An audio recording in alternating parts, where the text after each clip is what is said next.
Haya, you may be seated. The clergy and all those who have come to help us to escort our brother. Muriega. Muriega rengi. Gainiwega. Gainde shudhi. Asanteni sana. I am in a rush because I'm going to have to board a plane in the next 1 hour at the airport. That's why I was very, very impatient there. But I was here last Saturday, and I said I would come today for this particular occasion when we are escorting our brother. And we are happy to welcome our visitors from Germany. Willkommen hier und herzlich Beileid oder Verlust eurer Vaters. Okay? Er war ein großer Freund von mir. Und wir haben uns über 60 Jahre getroffen in Deutschland, in Leipzig. I was just explaining to them, I'm welcoming them.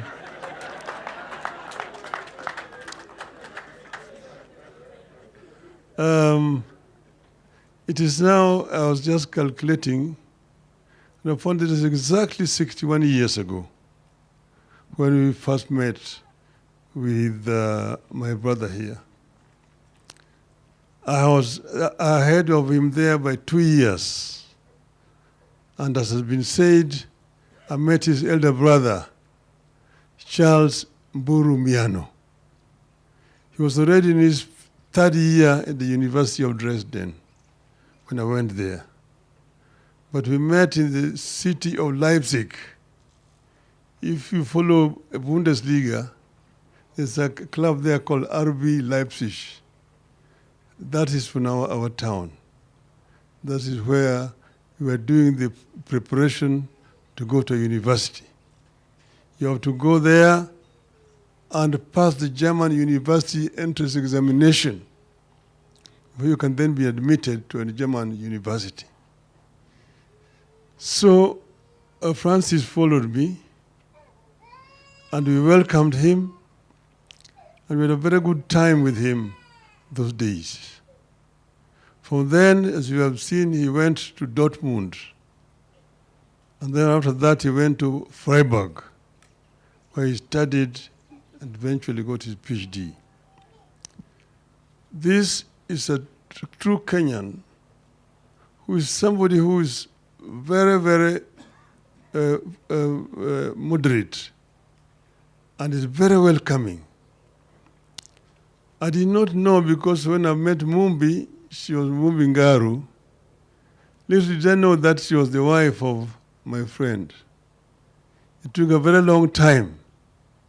And when we met with him, we were speaking German.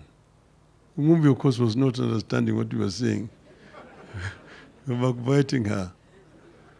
But he was somebody who was very professional in his work. You've seen the kind of things that he has done after he came back to Kenya. But he also worked in Germany and had a family in Germany. And I'm happy to see that Mumbi has been able to welcome this German branch of the family. And that's why I'm saying, willkommen nochmal hier. Kenya und auch hier in Thika. Fühlen Sie sich zu Hause. Yeah. So I'm happy. I wanted to say many other things, but because I'm in a rush, I'm going to leave this for some other time. But Mumbi is somebody who's very committed to her work. She has a true Kenyan spirit of nationalism. Ethnicity is no issue to her. She thinks a Kenyan. And you know, a number of Kenyans have got this disease of thinking first as a member of this tribe or this clan before they become Kenyans. And I've been trying to tell Kenyans, think first as a Kenyan before you become a member of another community We become a Kikuyu, Luhya, Mkamba, and so on. That is when we are going to develop a country. I'm saying this because I lived in Germany. Germany was a country that was very divided. They had different kingdoms, which are basically ethnic. Bavaria, Bayern, that's where Munich is. That's a tribe. Prussians, that's where Berlin is, called Preußen. This was another kingdom. Saxony, where Leipzig is, was another kingdom. Hessen, where Frankfurt is another kingdom.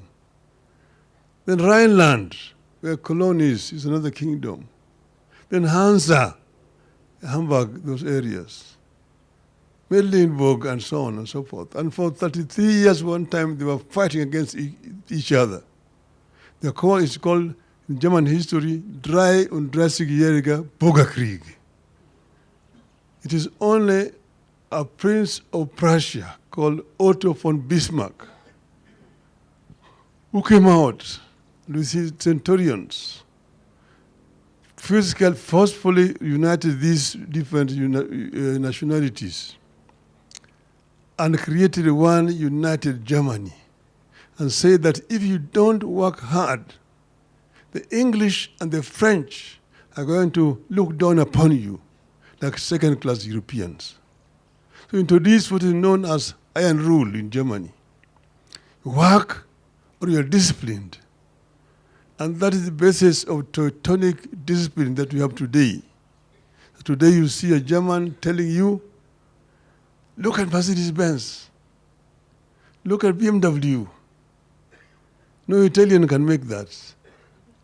No Englishman can make that because of that discipline. And that is what we've been trying to tell Kenyans.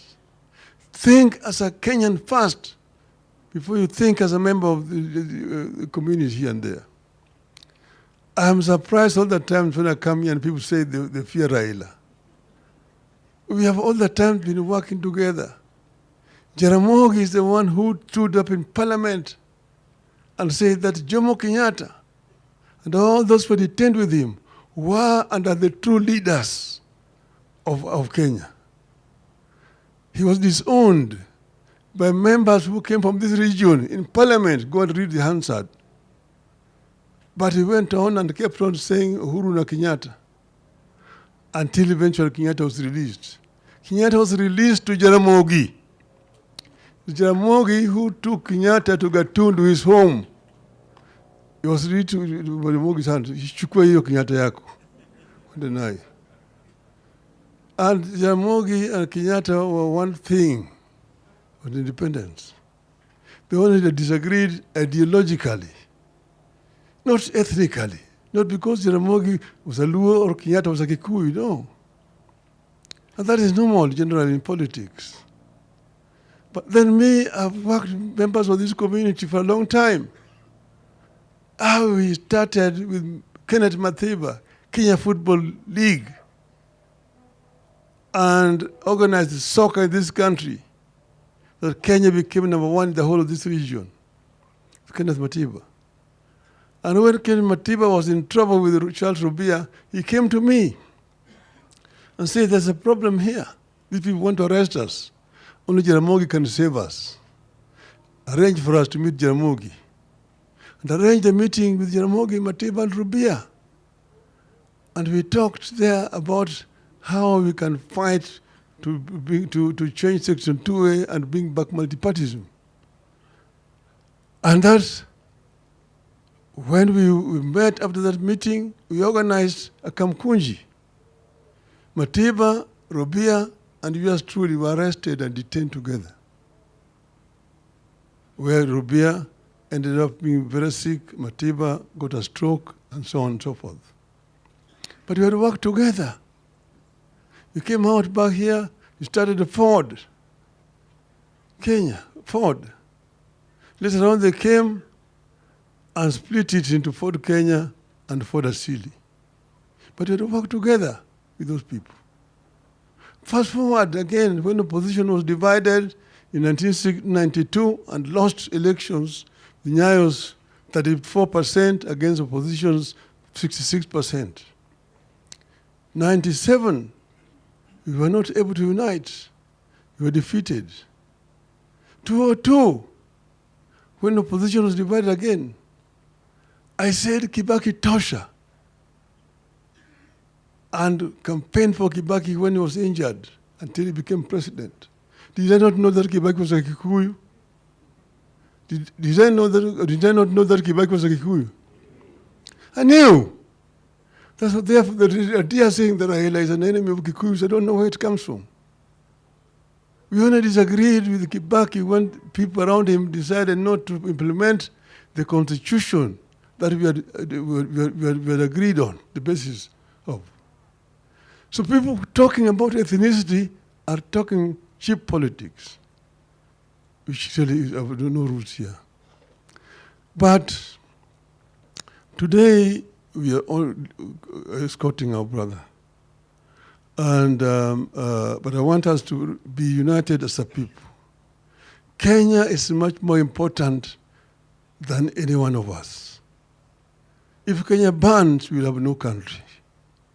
You've seen around us, Somalia, from 1991 up to today, is in turmoil.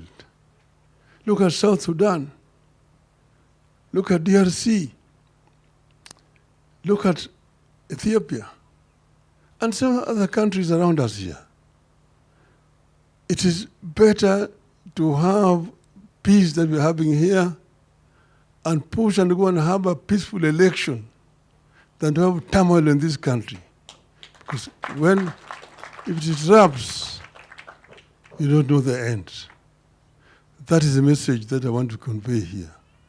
And finally, I want to say that Parliament must not try to change the constitution because of narrow ends.